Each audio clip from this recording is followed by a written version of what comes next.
Hello everyone, previous వీడియోలో మనం financial year and assessment year గురించి తెలుసుకుందాం. ఈ వీడియోలో ఐటీఆర్ గురించి తెలుసుకుందాం. ఐటీఆర్ అంటే ఇన్కమ్ ట్యాక్స్ రిటర్న్. ఎవరు ఫైల్ చేస్తారో, ఎందుకు ఫైల్ చేయాలో ఈ వీడియోలో చెప్తా. ఈ వీడియో ఎండ్ వరకు చూడండి. ఇన్కమ్ ఎర్న్ చేయడం ఒక విషయం అయితే, ఇన్కమ్ ట్యాక్స్ రిటర్న్ ఫైల్ చేయడం ఇంకో పెద్ద విషయం. చాలా మంది ఏమనుకుంటారంటే, నాకు ట్యాక్స్ లేదు, ఐటీఆర్ ఎందుకు ఫైల్ చేయాలి అని అనుకుంటారు. శాలరీ తక్కువ అయితే అవసరమా ఇవన్నీ అంటూ ఉంటారు. ఈ డౌట్స్ అన్ని క్లియర్ గా ఈ వీడియోలో తెలుసుకుందాం. First one, basic rule.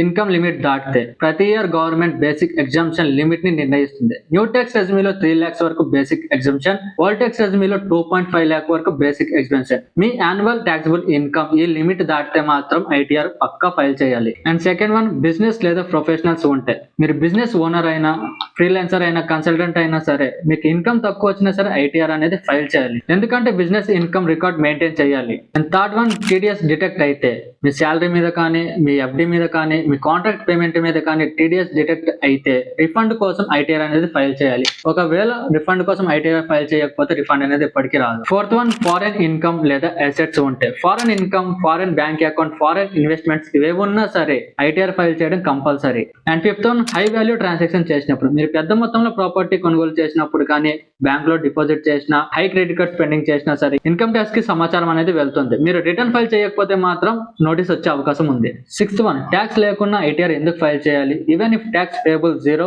అయినా కూడా ఐటీఆర్ ఫైల్ చేయడం యూస్ఫుల్. ఎందుకంటే bank loan approval, visa processing, income proof, financial credibility, future record maintain చేయడానికి ఐటీఆర్ ఒక స్ట్రాంగ్ ఫైనాన్షియల్ డాక్యుమెంట్.